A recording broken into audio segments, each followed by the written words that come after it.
Let's start the man. Welcome back to the Forgotten City. I'm your mighty the man. Well, today we will say goodbye to the Forgotten City. We've figured out the plot. We know who, or actually why, the reason of this entire event happening, of this never-ending loop of people dying and getting resurrected and like later on turning into golden statues, and well, basically it's because of that bastard over there. But a plot twist. The thing that he didn't expect I would actually do is that I collected all of the plagues. I can put them over here on the obelisk in front of the Great Temple, and that will mean that the Great Temple will open and we will be able to meet with the god responsible for creating the golden rule. So yeah, fuck you, magistrate. I'm gonna solve this thing on my own terms. Oh, this does not look good. This really does not look good. And I'm completely aware that I've rumbled. Speak his name. Speak. Hades, Lord of the Many. Grant me an audience. Osiris, Lord of Silence. Pluto. Wait, this is what? Greek? Yeah, all of those names are appropriate. Okay, oh, I said nothing. I said nothing, and it granted me an audience. Okay, I think this is good. Yeah. Great Temple door. Okay, but you are guys, I think you are Greek? Hades? No, you are Pluto. Okay, that didn't work. Hades? Ah, so I have to adjust to the right architecture. Okay, so this is Egyptian. Yeah, this is Egyptian, that's for sure. Wow. So, if you don't know the plot, okay, the rambling at the beginning of this episode didn't give you like any idea of what's happening around here. That's for sure. You have to watch like the, let's say, your last 3 episodes. But basically, the god of the underworld turned out to be one and the same god. He just had many names through the time, right? So he had Hades in the Roman culture, then in Egyptian I think it's Osiris, the Lord of Silence. Yeah, it's Osiris, Lord of Silence. Then we enter the, I think this is Sumerian architecture. Yeah, this looks like Sumerian architecture. So it's gonna be Nergal, the first one. Grant me an audience. Wow, that's bright. What the fuck? What the shit? Wow! What the actual fuck, guys? Yo, Doom Code, he wants his fucking Doom Fortress back. Yeah, we do. Hello? Okay, that's Charon, but who the fuck is this guy? And here you are. Hello. Allow me to introduce myself. As you have already gathered, I've been known by many names. Nergal to the Sumerians, Osiris to the Egyptians, Hades to the Greeks, and Pluto to the Romans. But the one constant through it all has been my title, God of the Underworld. And I've been watching you with curiosity, mortal, ever since your arrival. You are unlike the others, aren't you?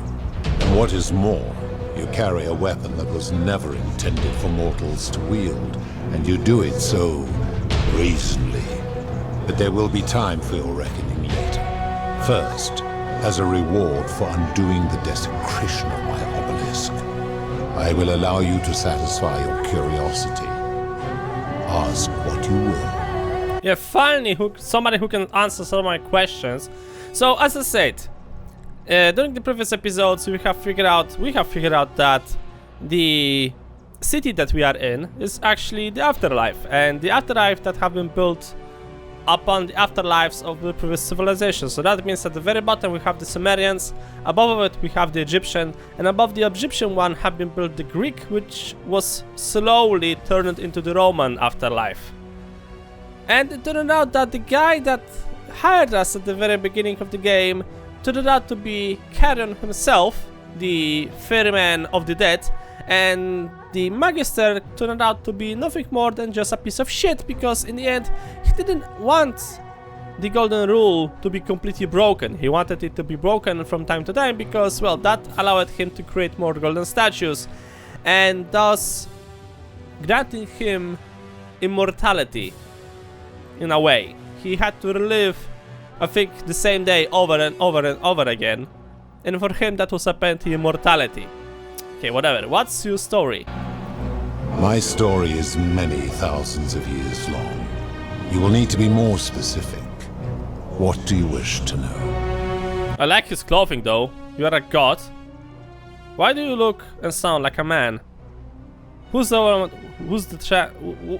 on your right? That is my servant.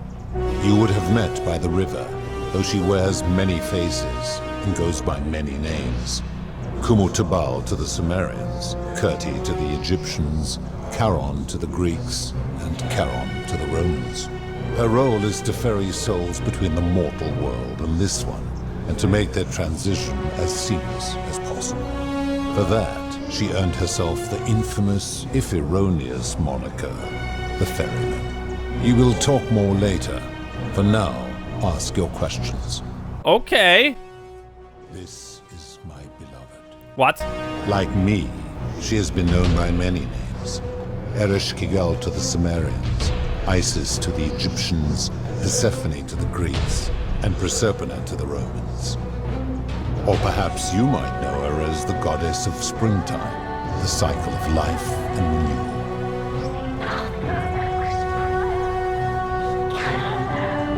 Okay.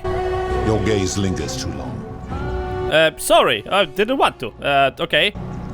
My kin and I all adopted this form long ago, so that we might better understand and communicate with your kind. In time, we grew fond of the sensory delights it affords: desire, joy, ecstasy, even rage and sorrow, while an acquired taste can be addictive. Okay. May I see your true form? No.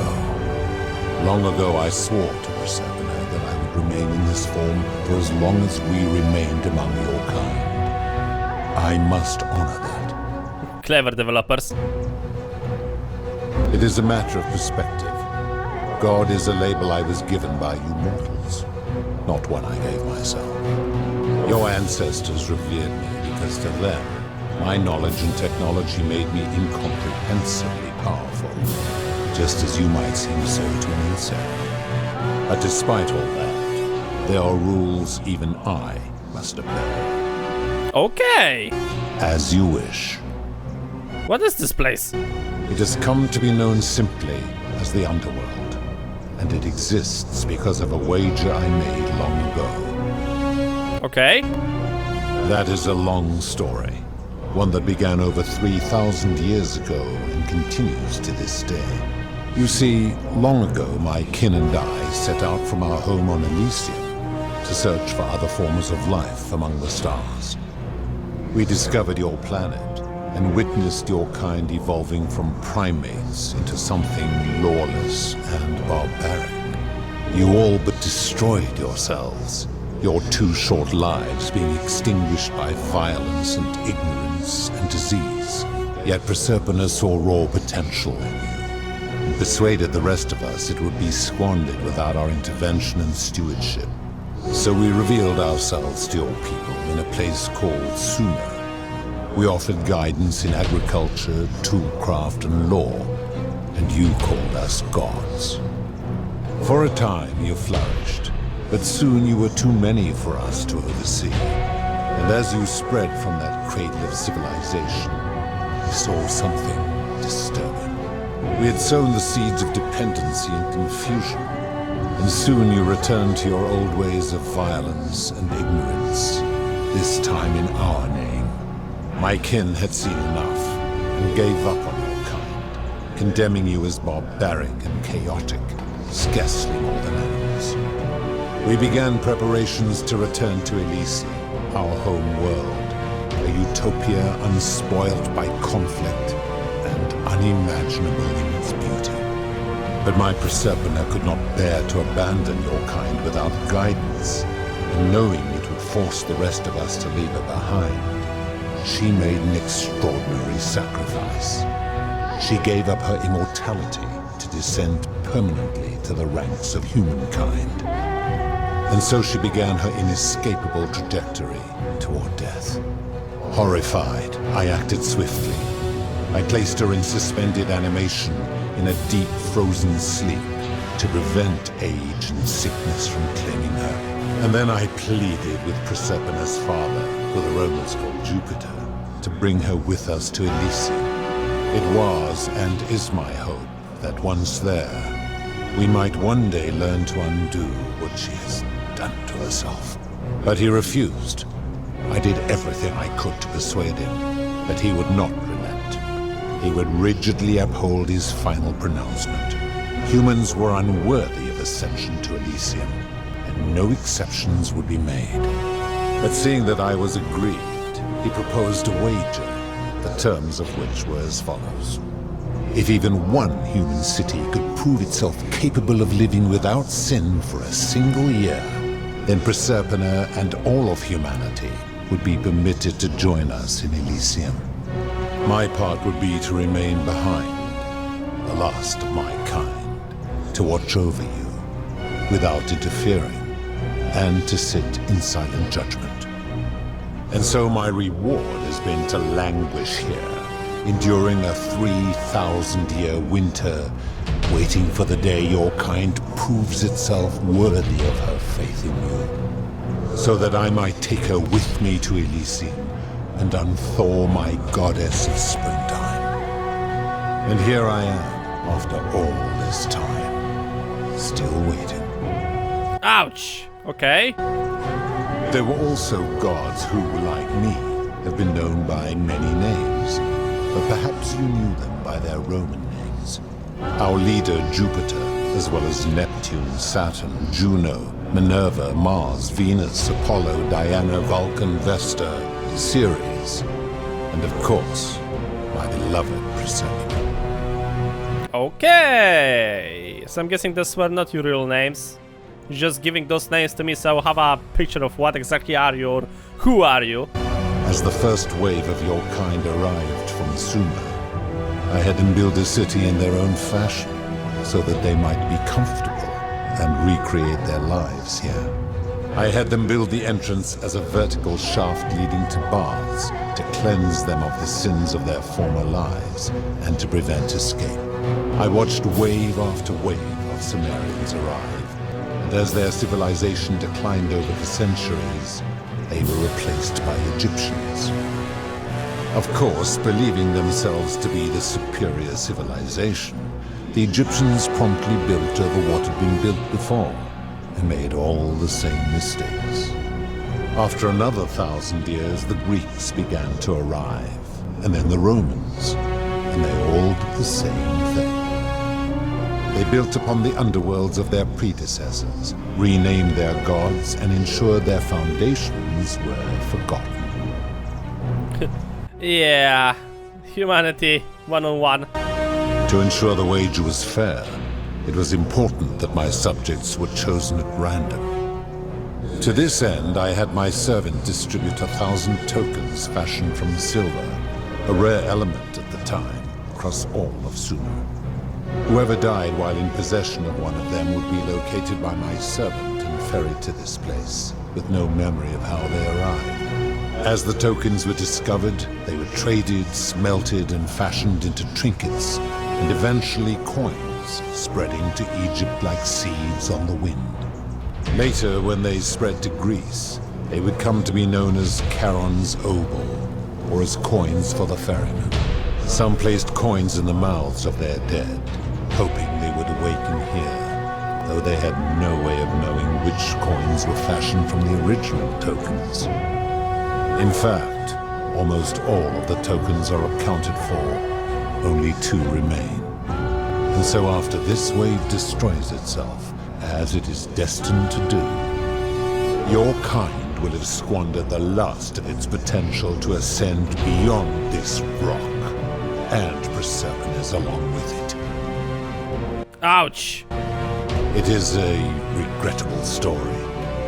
One of the first men who came to this place was a king of Sumer, a troublemaker. To be rid of him, I returned him to his people, on the condition that my servant erased his memories of this place. But the erasure did not take completely, and he told stories of this place as if describing memories of a dream. His tales were committed to writing, which came to be known as the Epic of Gilgamesh, and his words were twisted and distorted over generations. Later, the Egyptians would adapt Sumer's stories of the underworld, making them wildly intricate and labyrinthine. Their Book of the Dead and Book of Gates bore less and less resemblance to this place in their priests' pursuit of profit. Then, when the Greeks began to arrive, they proved far more cunning, and in a series of incidents that will not be repeated, 5 of them escaped. A warrior named Heracles, 2 kings named Sisyphus and Theseus, a poet named Orpheus, and a Trojan named Aeneas. They each told embellished tales of this place, how to get here, and how to escape. And so from Sumer to Egypt, Greece to Rome, your kind has always told each other stories about this place, though each story contained only a seed of truth. Wow. Okay. Of course. So, you're responsible for the Golden Rule. That is merely the name your people have given to it, but yes, it is my doing. Why turn people into gold? That is a story dating back to the very first wave. After the Sumerians finished building their city, the self-declared ruler threw a banquet to celebrate.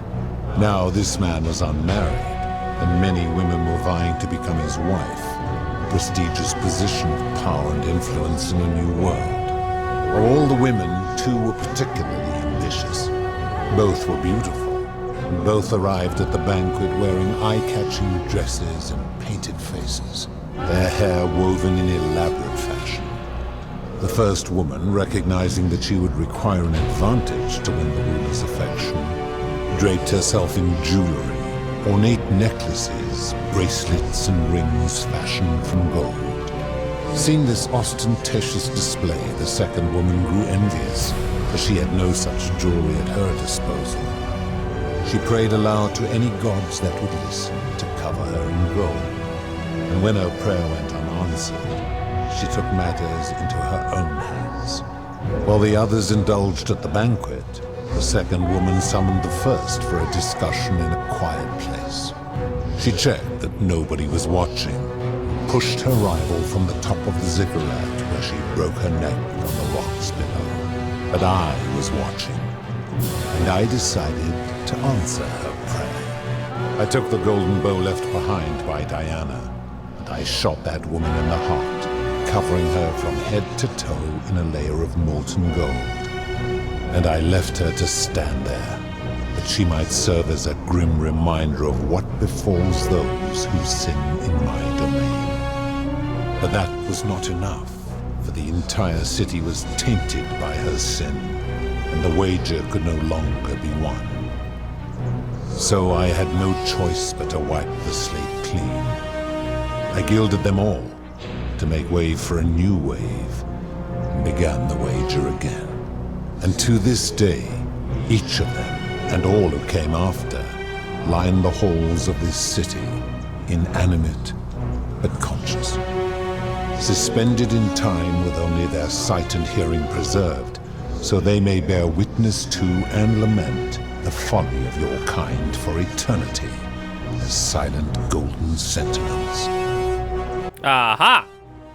So you're responsible for destroying all of those lives? When my kin departed, they left behind many relics which I inherited. A consolation prize of sorts. The golden bow originally belonged to one of my kin, who the Romans called Diana. As my collection of golden statues grew, I chose the most ferocious among them, and equipped them each with a duplicate of her bow, and tasked them with hunting down the Forsaken at my behest.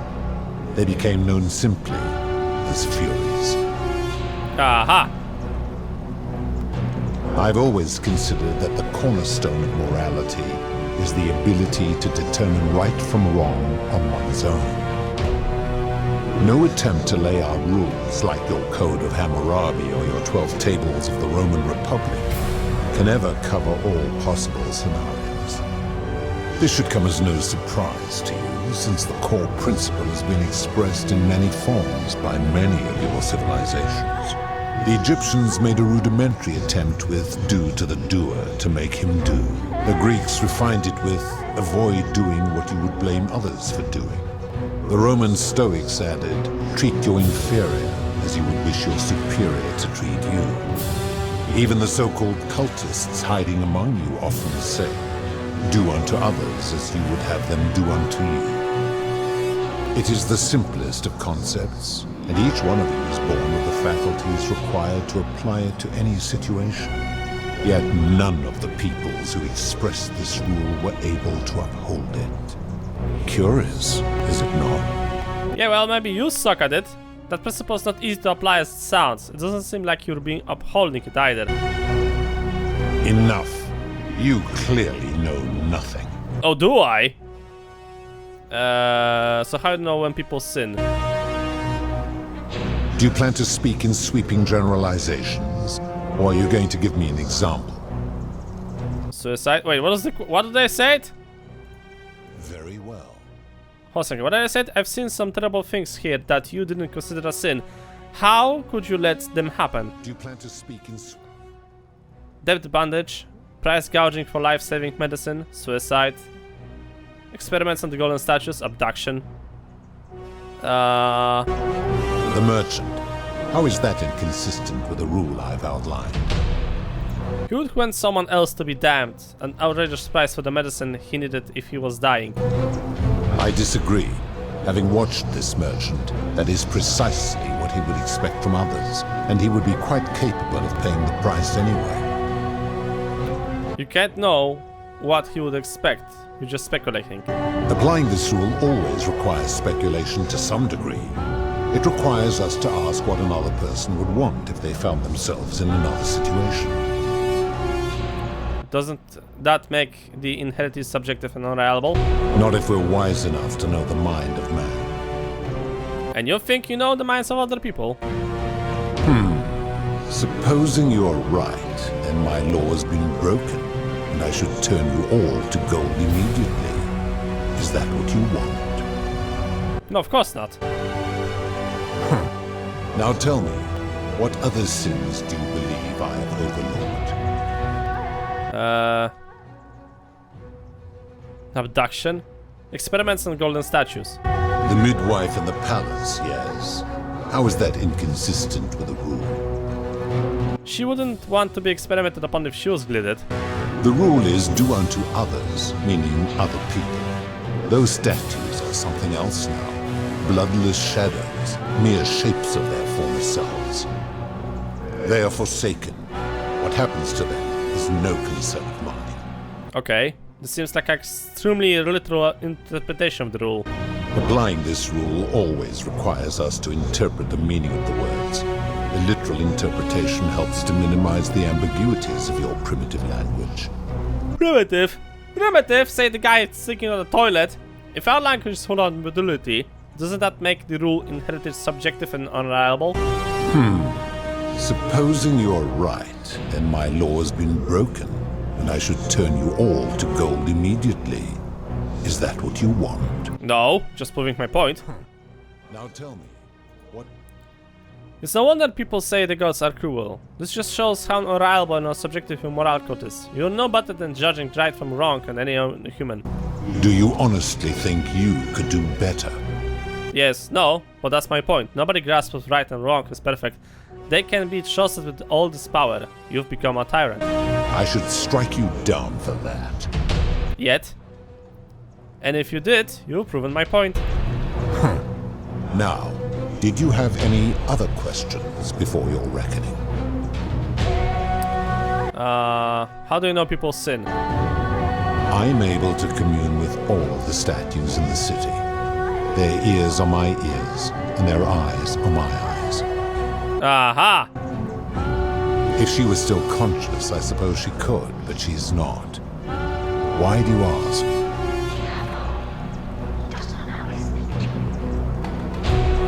No reason. Then what an odd question.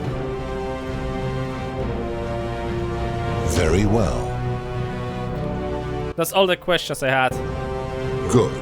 Then now it is time for your reckoning. Only, it seems, something is wrong.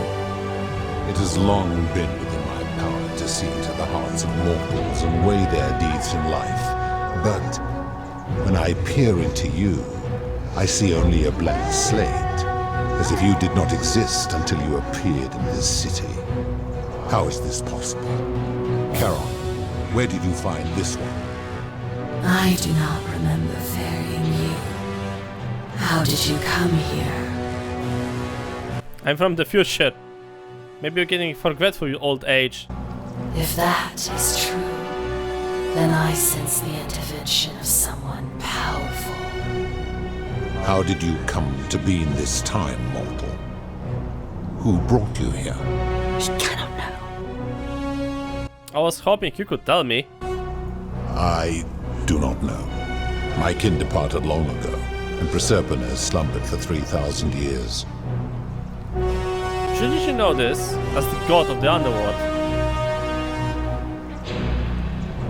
I guess that means you don't know everything that goes on here. Tread lightly, mortal. Enough of this. It seems I will need to put your reckoning on hold for now. But answer this. Why have you come here? What is it you seek? I like to put the end to the golden rule. I just want to get out of here. I'm here to kill you. Your hubris is amusing, so I will allow you to make your case. But I warn you, if you anger me or waste my time with lies or wrong-headed arguments, you face death here. So, tell me, why should I put an end to the so-called golden rule? Oh crap. If you're doing this for love, you should know that Persephone doesn't love you. How can you expect us to live without sin if you can't do it yourself? The golden rule is corrupting the city and ensuring you'll never win the wager. How so? And be specific. You have made a grave allegation, and I expect you to back it up. The issue is surprise gouging for life-saving medicine because he knows nobody can take it by force. Rufus has become as paranoid as his jumping in shadows like Virgil with sexuality. Molenaeus has trapped people in debt bondage by convincing them that rebelling would break your law. His cruelty does seem to grow greater by the day. The issues? True. I have witnessed him doing that. And Rufus. He is a volatile and confused fellow, that one. Pathetic. You will need to do a lot better than that. Oh, really? How can you expect us to live without sin if you can't do it yourself? That is a very serious accusation, mortal. What sin have I committed? What evidence do you have to support it? Didn't you abduct Persephone prisoner here? You trapped people in the city against their will.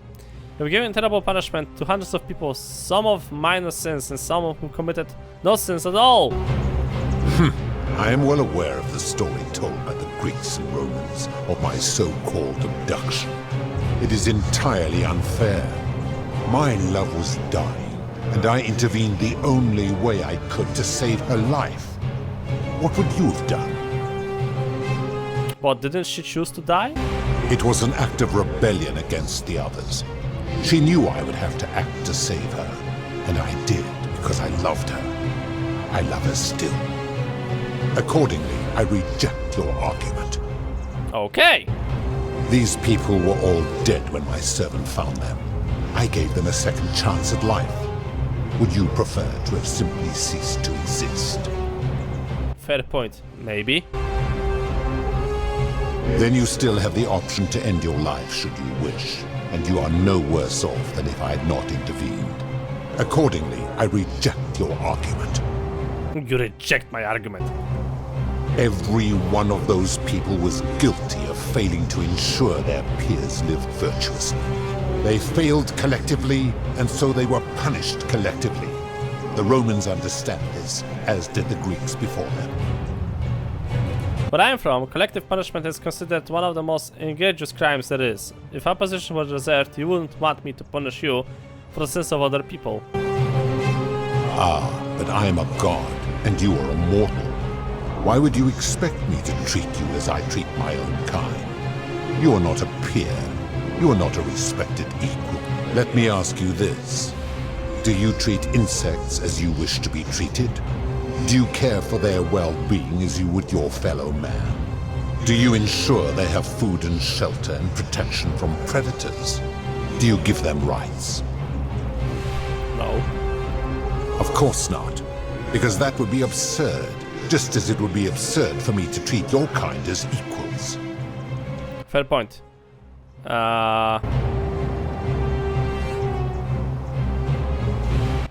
What makes your kind superior to mine? Where to begin? Our lifespans exceed yours by thousands of years, in which time we accumulate vast wisdom and a mastery of technology you cannot begin to imagine. And why does wisdom and technology make you superior?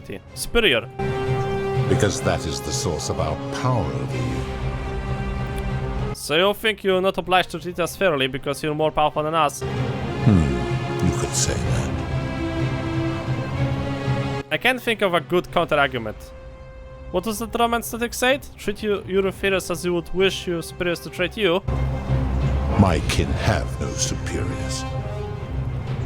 But didn't you say Jupiter was your leader? There is hierarchy within your kind. That is true. Go on. So you're treating humans the way you would wish Jupiter to treat you? Make your point, mortal. I'm saying, if you can't follow your own rule, how can you expect humans to? Let me ponder that for a moment. If you are right, then it would follow that all this time I have been in the wrong. But no, the very thought of it grieves me. How can I accept your argument when doing so would make me a tyrant and a monster? It's the truth. You committed atrocities and you need to own up to it. You're not a monster, you're a human and you made a mistake. Wait, what? What are you saying? Humans make mistakes. It is in our nature. All humans have tendency towards sin. We all do it, sooner or later. You have spoken eloquently. And yet, if what you say is true, it follows that my wager was fatally flawed from the beginning.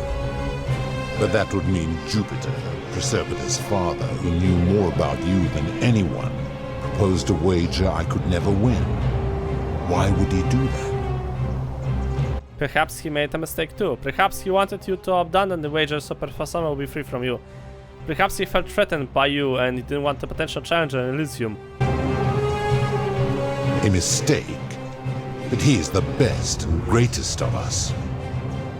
You're no better than us. You're a monster on a powered ship. Perhaps when you took on human form, you took on some human valuables as well. Your words sting me, mortal. But perhaps it is what I deserve. As difficult as this is to admit, I have suspected as much for a long time now. And I cannot deny it any longer. I've been so fixated on taking my beloved to Elysium that every time one of you sinned, it wore away my hope of being with her again. In time, I began to despise your kind for making her believe that you could ever be better than you are. But my rage was not born of malice, quite the opposite. Everything I have done, I did because I loved her. Who knew this empathy of yours, which you celebrate so much, could have such a dark underside? This has gone on too long. It is time for me to let go of this form, of her, of all of you. But know this, if I abandon the wager and leave for Elysium, neither she nor your kind may ever ascend. We just want to return to the world. Very well. I will have Charon make arrangements to ferry the others. But as for you, be aware you will be separated from the rest. Why? Once this exodus begins, the events that brought you to this moment will never have taken place, and you will have created a paradox. What will become of you is difficult to predict, but that is the risk you have taken by interfering in the natural flow of time. Now, are you ready? I guess so. Farewell, mortal. Bye! Bobby. What? Oh, okay, I see the brightness before me. Here we go, boys. Buckle up. We're going on reserve. Oh, shit.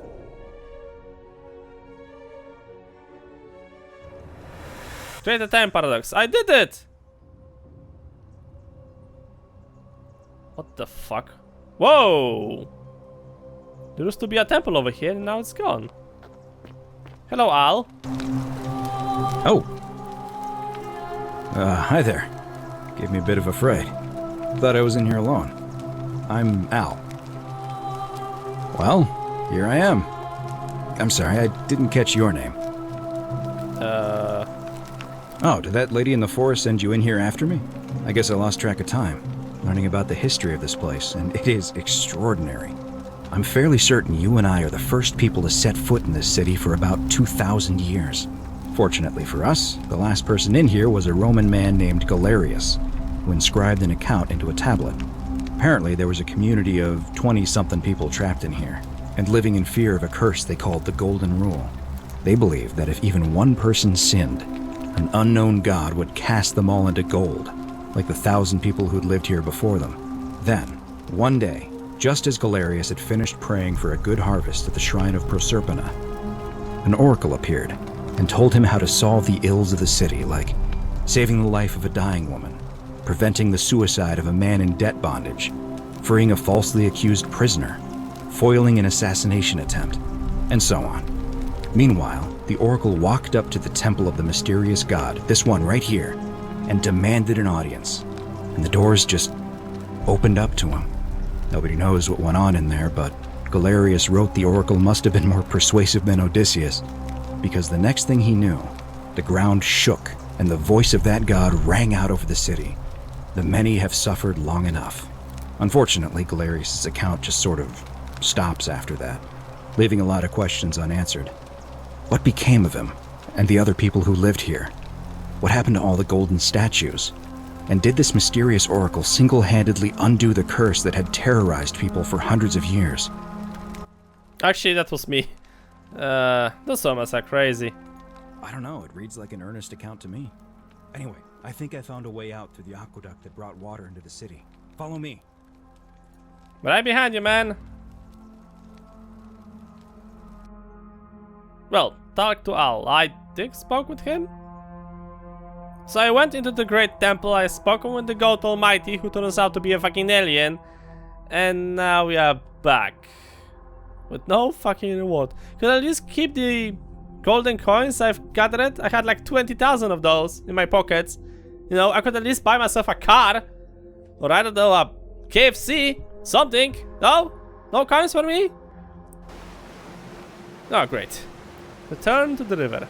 Oh, yeah, I'm returning.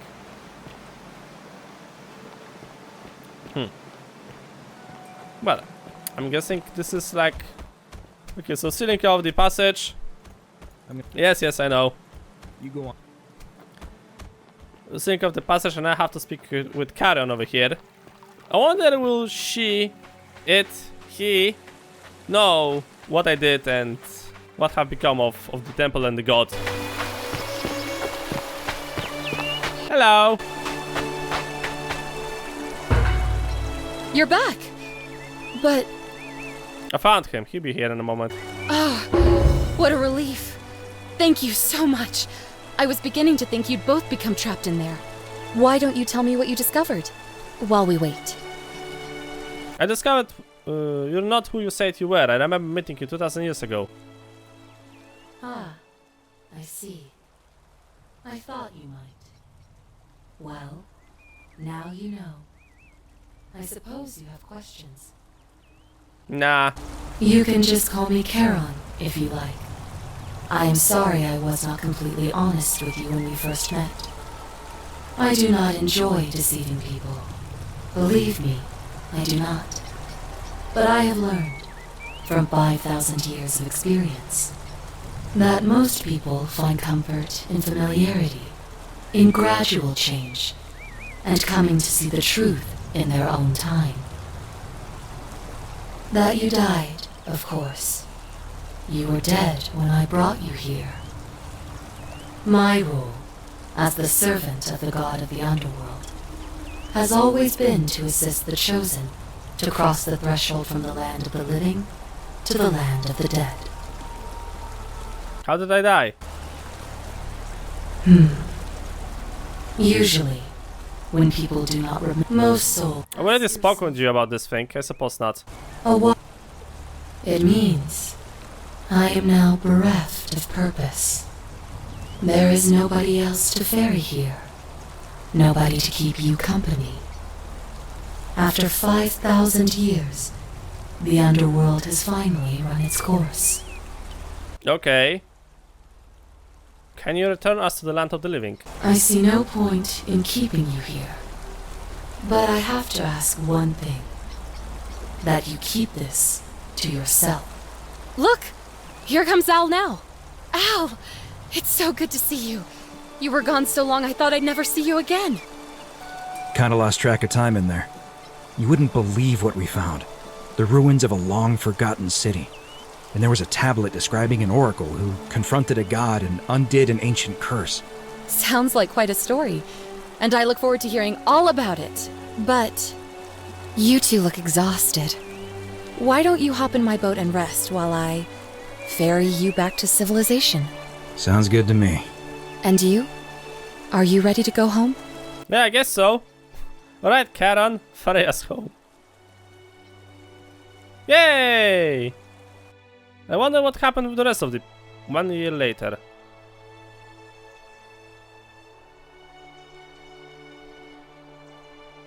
Can I go back? Poseidon, I think? The fuck is this place? Museum? And you are... Wait, what? Hey, you made it. It's great to see you again. I read your book, and what the critics said about it. I guess they weren't ready for your theories about the underworld. Anyway, after everything you've been through, I thought you might appreciate some good news. So after we got back to the real world, I started doing some research into the people mentioned in Galerius's tablet, and I found something strange.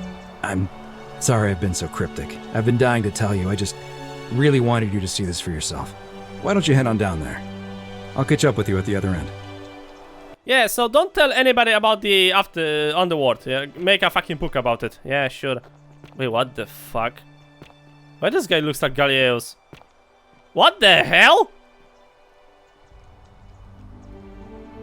You're finally here. Remember me? I do fucking remember you. It's a crazy story. After you disappeared, Charon appeared and told us she was returning us to the world. Even gave us some coins to help us start our lives over. Only, for some reason, she returned us to your world instead of ours.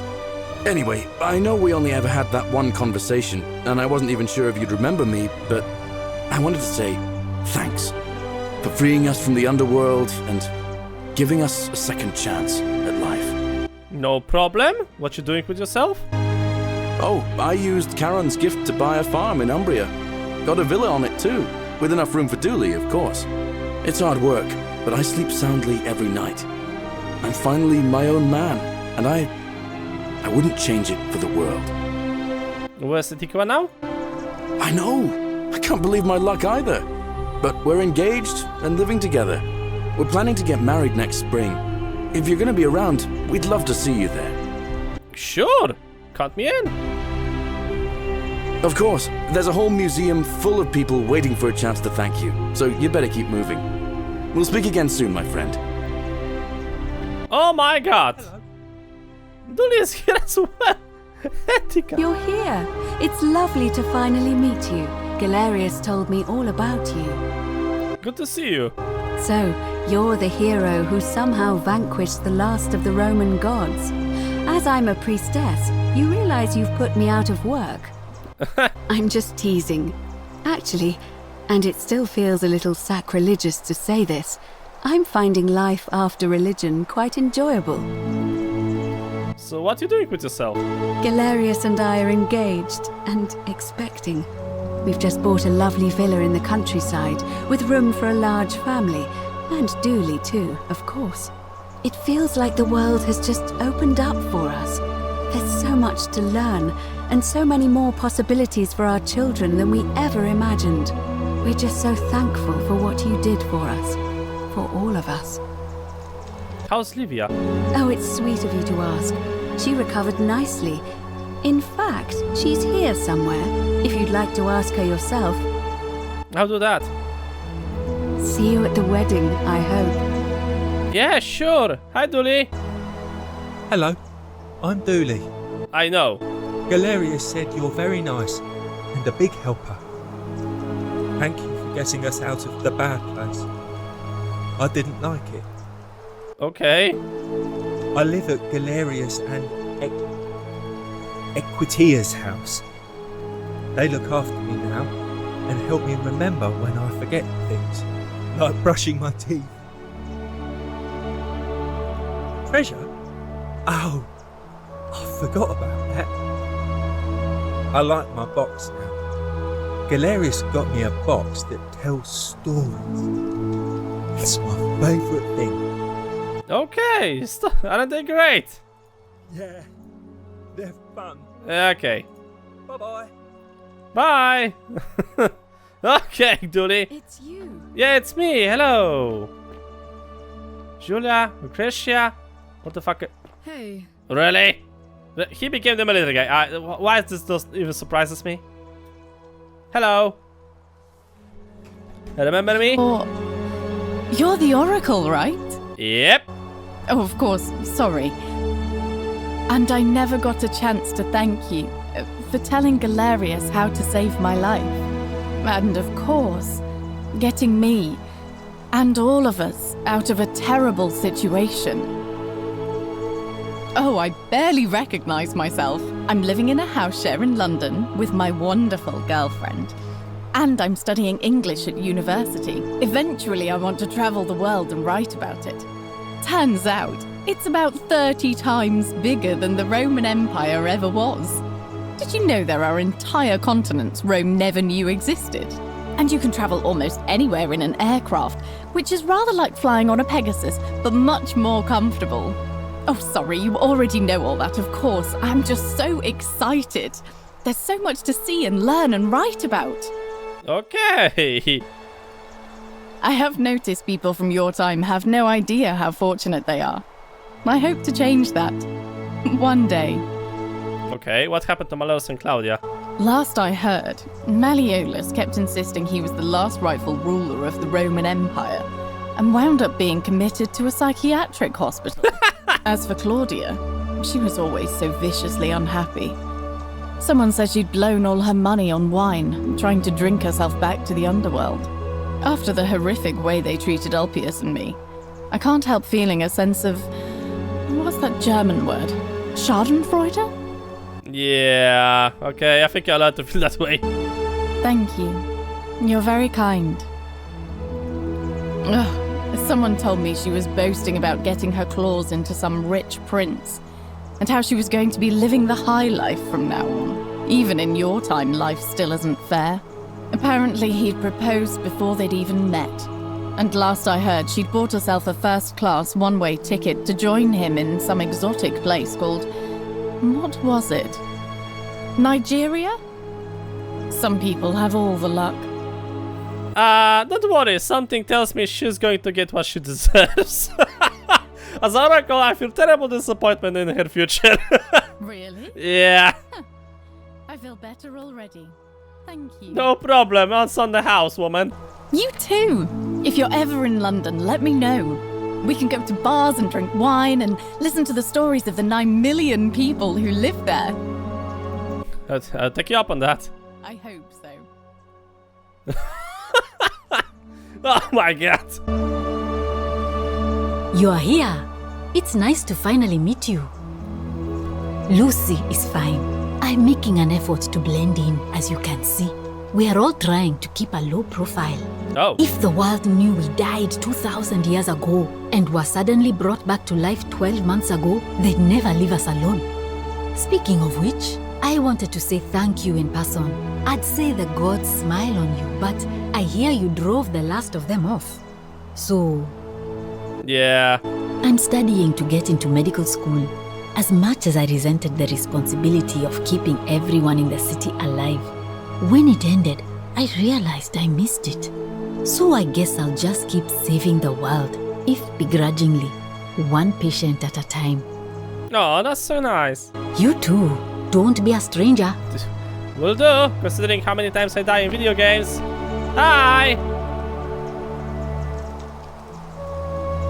Hi there, I'm Horatius. I know.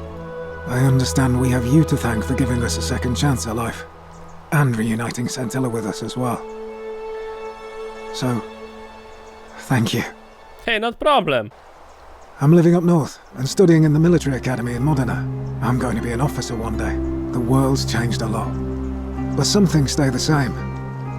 Would you believe we're still studying military tactics from my time? Alexander the Great, Caesar, Hannibal Barca. Still, I have to keep challenging myself to let go of old ways of thinking and embrace the new. As Seneca wrote, the ones who pioneered our paths aren't our masters, but our guides. I'm sorry you never get to see your kid again. Wait, what? Ah, you remembered that. Thank you. I grieved for a time, but that's done. In the words of Epictetus, as those who rode behind triumphant generals remind them they are mortal, remind yourself your precious one isn't one of your possessions, but something given for now, not forever. Well, let's say it. Thanks. What happened to your body? He's not my... Oh, I see what you did there. Good one. He had more trouble adapting than most. He got himself disqualified from the UFC, so he started some kind of underground blood sport tournament, like we had in Rome. Suppose it appealed to people's baser instincts. And they say he made some good coin, killing a bunch of men like that. But his luck finally ran out, and his life along with it. You know what they say. Live by the sword, die by the sword. Oh, that's a shame. Perhaps. And you. Farewell. Wait, so you wanna tell me that Cynthia, and where's Scintilla? You wanna tell me that you never freed Scintilla? Hold on a second. Octavia. Good evening. Vivia. Hey, hello, how are you? Good morning. Kabash. Oh, Kabash is even alive. Rufus, Virgil, Uplius. Scintilla! We meet again. Hello! Oh, I go by Gabriella now. I didn't want to be reminded of that monster every time I heard my own name. And I wanted to say thanks, and no hard feelings, for leaving me in that cistern when you did. I know it must have been a difficult decision, but it was the right one. So what are you doing? I'm living with Ulpius on a little vineyard in Umbria. It's even more wonderful than I dreamed it would be. I'm so grateful to you for making sure he's still with us. If you're ever passing through the region, I hope you'll come and visit us. You can try some of our very own wine. We'll do that. Thanks. You too. Okay, so I thought, because I left her behind with good intentions, and I was like wondering, okay, will she be like alive? But she's alive. Hello. Hey. I take it you're the Oracle. Thanks for coming. Hello. Actually, I changed my name to Cynthia.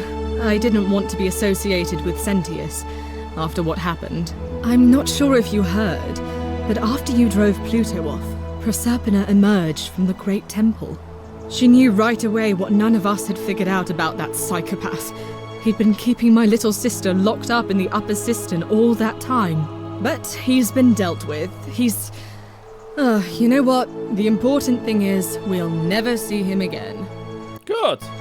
Anything I want. I'm a woman of means in a vast new world.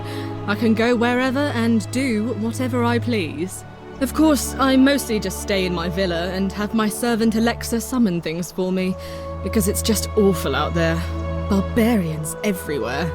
Alexa, you say? He's still there, all alone. The last golden statue in the underworld. Trapped in a metal shell, slowly losing his mind until the end of time. Eternal torment. Just what he deserves, if you ask me. Poetic. Good. You too. See you around. Bye. Okay, so here got next on the list. The Hermit? I take it you're the oracle everybody's talking about. It's a pleasure to finally meet you. We have. I'm sorry, I don't remember. In any case, I'm Philip. I never thought I'd leave that cave, let alone the city. And now I'm living in the 21st century. What a time to be alive. And it seems I have your catabasis to thank for it. I'm working as a consultant to the Faculty of Classics at Cambridge University, helping fill the odd gap in their knowledge. Not that I need the money, but I do love being around enlightened minds again. I see. My sincere thanks once again. Colerus Fabia. Hello! Greetings. You must be the legendary oracle. It is a sincere privilege to finally make your acquaintance. I am Georgius. I am told we have you to thank for freeing us from Hades, and for that I am most grateful. No problem. I am reacquainting myself with Greece. It has changed so much over the last 2,000 years, I barely recognize it. This is at once heartbreaking and thrilling. Perhaps one day, once I have seen all of this new Greece and sampled her delights, I will settle down in Santorini in a villa overlooking the Azure Aegean Sea. I hope you will join me there and regale me with the story of how you faced off against the fearsome god of the underworld and won. With talking, okay? I won with talking. I basically talked him to death. And trust me, with my English it's not so easy. You're the one we've been waiting for. I'm Fabia. Hello! I wanted to say thanks for sending Galerius to save my life. I don't know how you knew, but I would have been crushed by that shrine for sure.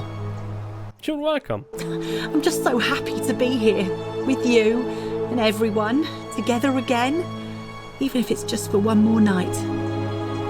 And what you doing? Well, it's not like I have to work with all the silver Charon gave me, so I just do what makes me happy. Mostly that means baking for my friends and looking at memes while binging TV shows in yoga pants. What a time to be alive. Wow, you guys went from the afterlife to purgatory and you end up in fucking heaven, didn't you? Thank you. You... What the fuck? Some soiree, innit? Seriously? Ah, hello at last. You must be the oracle I've heard so much about. I'm Dacius. I've noticed. Listen, I wanted to express my sincere appreciation for what you did. If it wasn't for you, I'd never been able to sell all those useless old relics I accumulated. Whatever you did in that temple made me a very wealthy man. Thank you. You're welcome. No need to thank me, it was entirely untainted. Such acerbic wit. I love it. I took the money I made from selling my trinkets and started investing in the stock market. That's where the real money is now. In fact, I was hoping to ask your advice, you being the oracle and future seer and all that, on which stocks I should invest in next. I can't decide between fossil fuels, tobacco, gambling and arms. What would you recommend? I wouldn't help you even if I could. Oh, don't be like that. You can tell your old pal Dacius. I won't take no for an answer. DVD rentals have a bright future. Broadcast television is going to be next. Print media is going to make a huge comeback. Oh, of course, yeah. I was just thinking the same thing. I'll go home and buy up as much stock as I can tonight. I'm going to make a bloody fortune. I'll be going now. Of course, don't let me keep you. Thanks again for the tips, my friend. Yeah, I hope you're gonna go fucking bankrupt, you Good evening. dick. Octavia! Oh, hello. It's lovely to meet you. I've heard so much about you. I'm thankful that you're here. I was sure the person who drove off the last pagan god would have more important things to do than visit the likes of us. But thank you for coming and for saving our lives. What you did was extraordinary, and I'll never forget it. I'm living in Rome again, in a charming little flat by the Tiber, not far from my old place. Oh, and I'm training to be a crisis counselor. After you sent Galerius to persuade Ulpius not to take his own life, I was inspired. I just want to spend the rest of my life helping people, like you helped him. Oh, nice. Thank you. That means a lot. And you? Oh, and I hope this isn't too forward, but some of us are going out for a drink after this, if you'd like to join us. As soon as you don't end up in another underworld, I'll be completely fine. Wonderful. I'll see you soon. Greetings. I don't think we had the pleasure to speak. Thank you for your kind words and for liberating us all. Oh, wait. In all the time I was in the underworld, I never once imagined that I might end up in a place so much like Elysium. Livia was the old crazy woman next to the inn. I'm recovering. Octavia was kind enough to let me stay with her for a while, at least until I'm well enough to be independent again. Ah, you remember that. I'm a little tired of Ovid, but that's all right. I have 2,000 years worth of poetry to catch up on now. I'm already up to the 19th century, and am quite enjoying the work of a fellow named Poe. I think I may have found a kindred spirit. Men have called me mad, but the question is not yet settled whether madness is or is not the loftiest intelligence. Well said. And you. Farewell, friend. So actually everybody survived, I think, right? Even the fucking Egyptian crazy idiot who tried to kill me like 5 times survived. Sadly. Hi, dipshit. It is an honor to finally meet you, Oracle. Yeah, I want you to go up and choke on something and die. You know my name? Yes. Oh, of course. You are an Oracle. You know many things. I too would like to offer my thanks for releasing us from that place and for your role in bringing us here. This world is truly wondrous. So what you doing with yourself? For a time, I returned to Alexandria, but they have no need of another fisherman, and I came to see there is nothing for me there. Instead, I have decided to follow the custom of your youths and backpack the world. It is a great adventure, and I have met many people from many cultures. I spent the first 25 years of my life avoiding the 42 sins that would deny me access to the afterlife. Now, I think it is time I had some fun. Indeed. Yeah, just be sure that you won't be trying to kill anybody who's actually fucking innocent and trying to help you, sorry ass bitch. Oh, evening. Really? You too? Hi.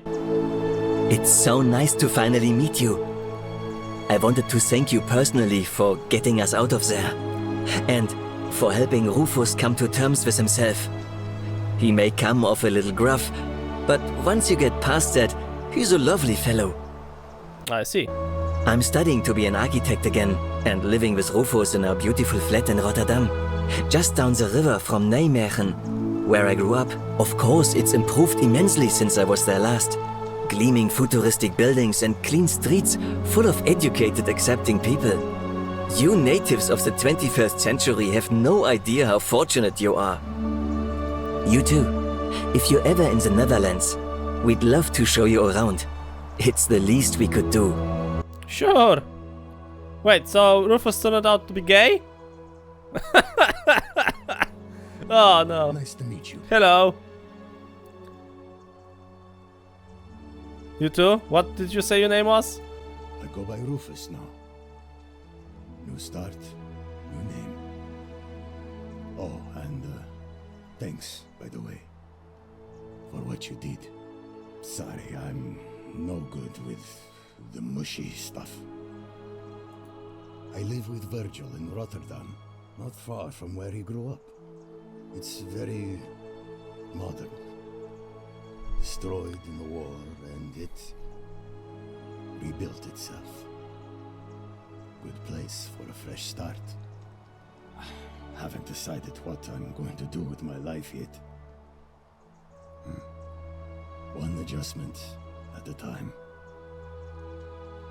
It turns out you were right. The statues really were watching us. Good to know. Anyway, it was good practice for the new world. Security cameras and smartphones everywhere. Got to stay vigilant. Okay. You too. Look us up next time you're in the Netherlands. We're grateful. No problem, Rufus, whatever you say. Ulpius. Final guy. It's nice to finally put a face to the name. I'm Ulpius. I know, you're the guy that opened up me the passage to one of the villas. I understand I have you to thank for sending Galerius to save my life. The way you just showed up out of the blue and stopped me from making a terrible mistake. I'll be forever in your debt. I'm living with Gabriella in Umbria. We finally bought the little vineyard we always dreamed of. It'll be a little while before we know what we're doing, but every day I look at her and this extraordinary new world with all its beauty, and I think, what if I'd given up hope and missed out on all of this? So we're living each day to the fullest. And we end them all the same way, sitting together on our terrace with a glass of our wine, which the locals say is almost drinkable now, and watching the sunset over the rolling hillside. And I couldn't be happier. Thank you. I wouldn't be here without you. Yep. You too. Yep. Okay, well, that's all of them, I guess. Huh. This reminds me of something, I guess. Wow. And there you are. I hope you enjoyed that. Now, there's one more person I wanted to introduce you to. I think you know her. What? Sorry if I frightened you. Just a little joke I've been saving for a long, long time. I recognize that voice. Allow me to introduce myself properly. I am Proserpina, former goddess of the cycle of life and renewal, and now a regular mortal. I wanted to meet you in person, and thank you for freeing all these people, and me. I hate to think what would have happened to us without your intervention. So you were whispering to me all along? Indeed. Suffice it to say that while Pluto was controlling the eyes and ears of each golden statue, I was able to control their tongues and whisper to you when he was distracted. I am sorry my messages were so cryptic. There were only ever brief windows in which I could speak to you without being detected. I see. You did what you could, thank you. I did. I may have given up my immortality, but I still retain my gifts as the goddess of the cycle of life and renewal. After witnessing Pluto punish countless poor souls over thousands of years, I knew this generation, the final wave, would not survive. So I tried to give them a way to buy more time. A second chance. Rather, as many second chances as they needed to avoid his wrath. I don't know what happened to him. I haven't heard from him, and I rather hope it stays that way. Oh, she inherited dominion over the underworld. Last time we spoke, she was working on a new world of some kind. She wouldn't say what it was, but I'd be surprised if you don't run into her again. I imagine we all will, one day. Oh no, that means the second game is around the corner. And you, although it feels like I've known you forever. Oh, and one last thing. Do you remember all those golden statues scattered throughout the city? It's hard not to remember. Good, because they remember you. Uh-oh. Well done, my friend. Of all the heroes who ever journeyed to the underworld and returned, none came close to achieving what you did. Hercules, Orpheus, Theseus, and Aeneas would be proud. Yay! We got the best ending! Ending 4 of 4. Oh shit. Okay, they remember you. It's like, wait, what? I don't want them to remember me. I'm surprised that I haven't turned gold to the very end and start to shoot me like a little fucking animal that I am. Well, ladies and gentlemen, we did manage to win. We did manage to bring the best possible ending. The best outcome that is humanly possible for the game. And as I said in the previous video, where we had one of the other endings, this was a trip. I enjoyed the trip a lot. I hope you guys have enjoyed the trip a lot as well. And, well, let's be honest over here. I honestly hope that the developers will make another game of this style, because they got like the basics, okay? They got like the basics. The basics are really fucking good. And I really would like to play in another game made by the same people, okay? Because they took like a simple idea. They took like a common idea, like idea that everybody knows about, of this adventure game with logic puzzles and stuff like that, the detective game, yada yada, I get the idea, and they made something truly wonderful in my opinion. Like, this game is definitely a must-have in your Steam library or on your PS4, 5, 6, 10, whatever. I don't fucking care. But anyway, ladies and gentlemen, I am rambling too much. So for now, I'm gonna leave this thing as over here, and if you want to try this Have Some Adventure, link in description below as always. And I think this will be actually the final episode of the Forgotten City. So what next? Time will tell. But that's good, I think, for the future. So thank you guys so much for watching. Hope you enjoyed. Like this episode a lot. See you in the next video. And for now, roll the credits!